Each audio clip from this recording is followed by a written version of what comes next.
Hey, what up, y'all? Fish Out Fool.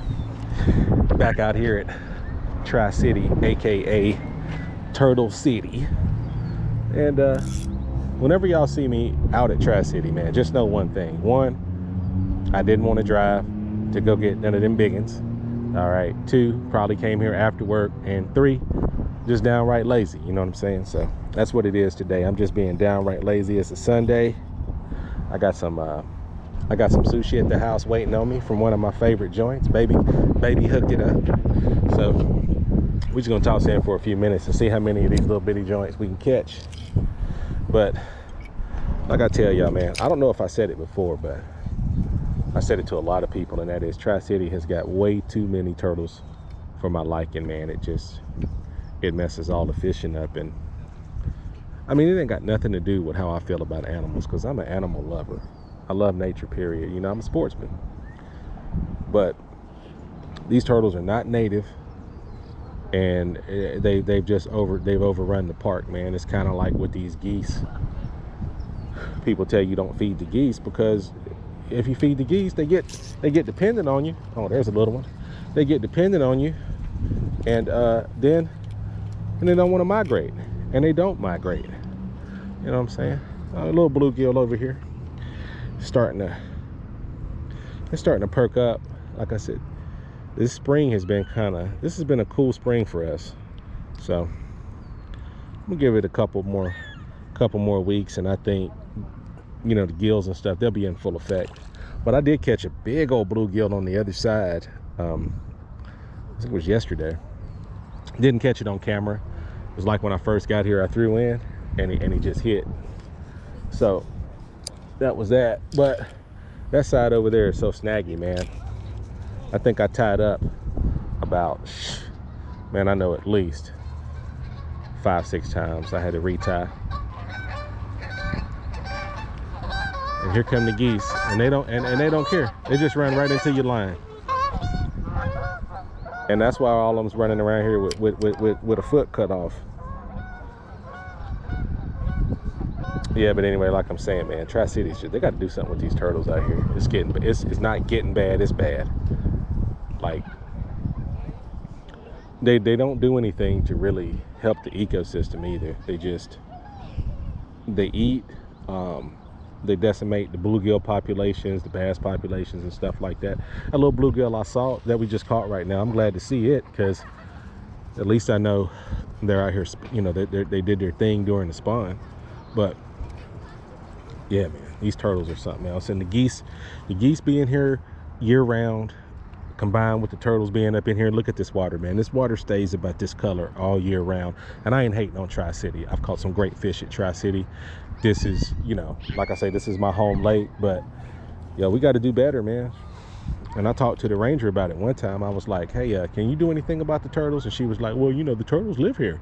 I said, yeah. She goes, well, they've always been here since I was young. You know, they've been here. But just because something's always been don't mean it's the right thing. You know what I mean? So anyhow, let's rebait. And the reason I got this drop shot on is because of the turtles. It's so many of them that really you kind of got to keep the bait moving to make sure you're getting you know, you're not getting your bait cleaned off.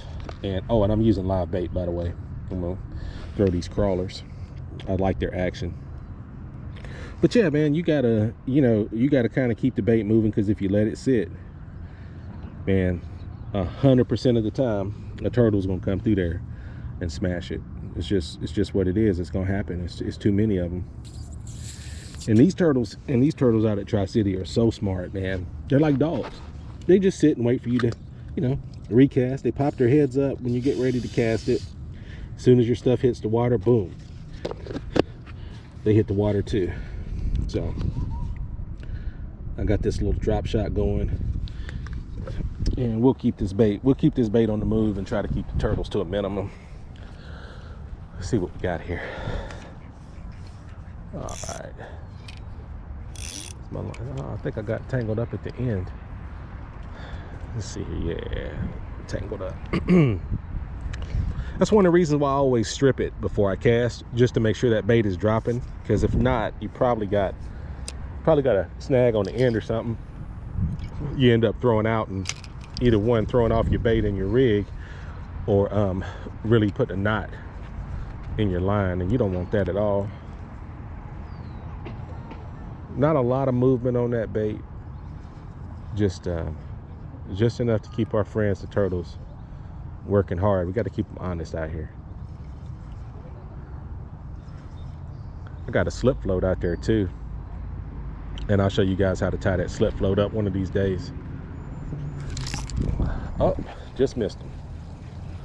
Just missed him. Let's recast. Little bitty fish, man. Little bitty fish. You feel a hit like that and your bait's not gone? Yeah, that's a small fish.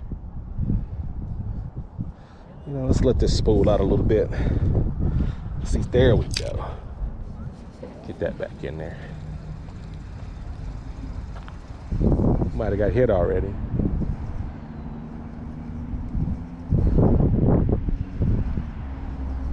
Quick little strikes, you know, quick hits on these little fish. You got to be ready for them. But still fun though. It's super fun. Once again, you know I'm out here. You know I got the ultralight setup, man. That's what I'm using.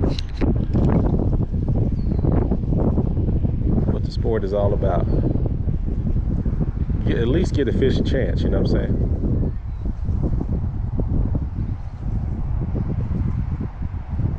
Because it ain't like we're fishing for sustenance, you know what I mean? Y'all ain't nobody starving out here. And if all else fails, you know. Oh, we got one. Go hit the supermarket. This has got a little fight on it. Might be a little bigger. Oh yeah, a little bit bigger. Nice little bluegill. Nice little gilly. These are kind of, man, look, these gills look like they're kind of hybrid to me. Look at the colors on that fish. Oh, well, maybe on the next one. Anyway, let's get our drop shot ready. How much drop shot? Not much today. Probably just this is maybe 10 inches. I wouldn't even say it was a foot. About 10 inches of drop on, 10 inches of drop on it, and that's about it. Because this water is murky, so the visibility in this water for the fish is not really good. And once again, you can thank our friends, the turtles and the geese, for that. Got some mealworms out here. I was gonna put them on, but they just messing with these crawlers so tough. I guess we'll go back with an old crawler. Sure, why not? And you don't really have to inflate these crawlers. I was just being dramatic. You can put them on just like this, and they don't need no scent or anything. He's got enough action. He'll do his thing on his own. All right.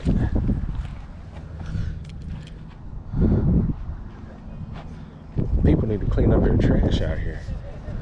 Cigarette butts and line and everything else out this joint.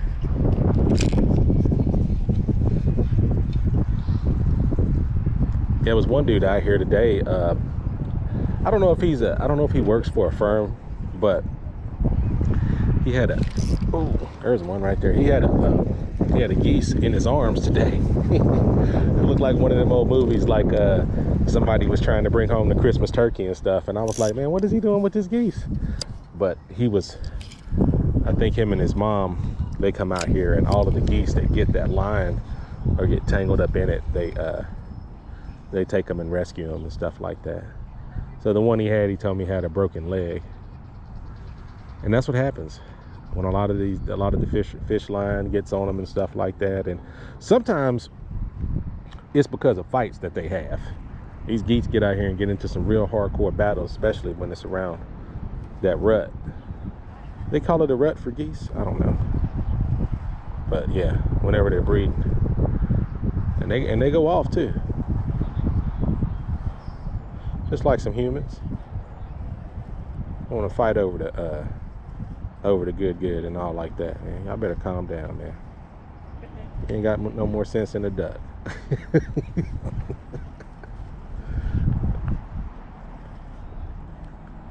It's human nature, I guess. All right, nothing on that one. Let's go back out there. Get closer to this little wall over here. I think they hold up on it sometimes.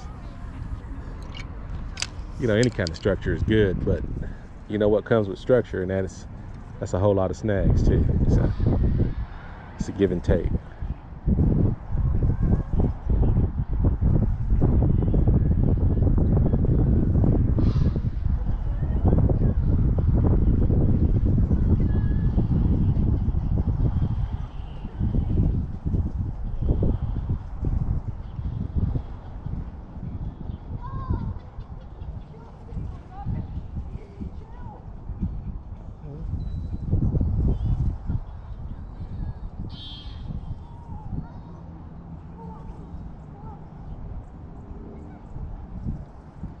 The bite kind of cooled off on us,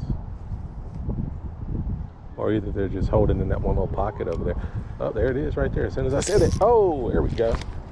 We got another one. Is that another gill? Yep. One more gill. Another gill. Shoot, it might be the same one. You know how these gills are. They'll just hit and keep hitting. We got him right in the nose. Buddy, you gonna breathe good. Yeah, this is more like what you would call a this is more so not a bluegill. I mean, this is what we call a green. This is a sunfish.